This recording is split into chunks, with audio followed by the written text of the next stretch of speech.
বর্তমান যেই ছাত্র আন্দোলন হচ্ছে, কোটা সংস্কার আন্দোলন হচ্ছে, এই আন্দোলনটি অচিরেই ব্যর্থ হতে যাচ্ছে। এবং আজকে সুপ্রিম কোর্টে যে রায় দিয়েছেন, সেই রায়ে বলা হচ্ছে যে ছাত্রদেরকে আবার ক্লাসে ফিরে যাওয়ার জন্য, হয়তো আন্দোলন না করার জন্য। এই মুহূর্তে আসলে এই সকল আন্দোলন আর সংগ্রাম দিয়ে আসলে কোনো কিছু পরিবর্তন সম্ভব না। আপনি কোটা সরকারের আন্দোলন বলেন, আপনি দুর্নীতি বিরোধী আন্দোলন বলেন, আপনি অবৈধ ক্ষমতা দখলদারি আন্দোলন বলেন, আর যাই কিছু বলেন, এই মুহূর্তে আসলে কোনো কিছুতেই সম্ভব না। সম্ভব না হওয়ার একটা মাত্র কারণ হচ্ছে, বাংলাদেশ এই মুহূর্তে ভারতের তাবেদারি রাজ্যতে পরিণত হয়েছে, ভারতের করদ রাজ্যতে পরিণত হয়েছে। এবং এই মুহূর্তে আমাদের করণীয় হচ্ছে, আমাদের সর্বপ্রথম যে কাজটি করতে হবে সেটা হচ্ছে রাষ্ট্র সংস্কার আন্দোলন করতে হবে। কোটা সংস্কার আন্দোলন দিয়ে আসলে যে তেমন লাভ হবে, এটা আসলে বোঝার অপেক্ষা রাখে না যে আসলে কোনো লাভ হবে না। এটি আসলে সময় এবং কাল ক্ষেপণ বিলম্ব ছাড়া আর কোনো কিছু হচ্ছে না।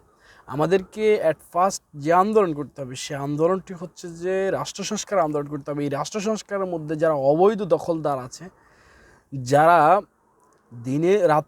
দিনের ভোট রাতের মধ্যে শেষ করে, যারা বারবার ইঞ্জিনিয়ারিং ইলেকশনের মাধ্যমে যারা ক্ষমতায় আসে, যারা জনগণের কোনো মূল্যায়ন নেয় না, জনগণের ভোট ছাড়া যারা ক্ষমতায় আসে, এই সকল লোকদেরকে আগে বিতাড়িত করতে হবে এবং সমূলে তাদেরকে উৎপাটন করতে হবে।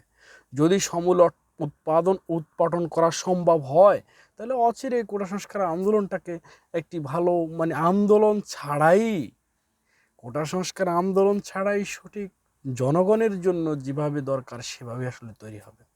দুর্নীতিটা বন্ধ করা সম্ভব হবে এবং যে অনিয়ম যত্নে তত্নে সব জায়গায় চেয়ে গেছে, সেগুলো আসলে পরিবর্তন করা সম্ভব। আজকে সুপ্রিম কোর্ট রায় দেয়, সুপ্রিম কোর্ট আজকে একটা সাজানো একটা দলের এজেন্ডা বাস্তবায়নের জন্য নামে পড়ে। হাইকোর্ট একটা দলের এজেন্ডা বাস্তবায়ন করে। আজকে পুলিশ একটা দলের কর্মী হিসেবে কাজ করছে, র্যাব একটা দলের কর্মী হিসেবে কাজ করছে, বিজিবি একটা দলের কর্মী হিসেবে কাজ করছে। সেনাবাহিনী আজকে পুতুলে পরিণত হয়েছে একটা দেশের মেরুদণ্ড বলতে আজকে আর কিছু রইল না। একটা দেশ কতটা কতটা অসহায়ত্ব বোধ করলে যে দেশের সীমান্তের মধ্যে পাখির মতো মানুষকে শেষ করা হচ্ছে, সেই যারা শেষ করছে তাদের সুবিধার্থে যা কিছু করা দরকার সে দেশের প্রাইম মিনিস্টার তা করে যাচ্ছে। তাহলে একটা দলের, একটা দেশের কতটা দুরবস্থা, এটা আসলে বর্ণনা করার অপেক্ষা রাখে না। অতএব এই কোটা সংস্কার আন্দোলন বলেন, দুর্নীতি বিরোধী আন্দোলন বলেন, যত সব অনিয়ম বিরোধী আন্দোলন আছে, সকল আন্দোলন এই মুহূর্তে স্থগিত করে এই মুহূর্তে এক স্লোগানে আন্দোলন করা দরকার, যে রাষ্ট্র সংস্কার আন্দোলন এবং রাষ্ট্র বাঁচাও, জনগণ বাঁচাও, দেশ বাঁচাও, জনগণ বাঁচাও, দেশের মানুষ বাঁচাও। এই স্লোগানগুলো এখন আন্দোলন হওয়া দরকার।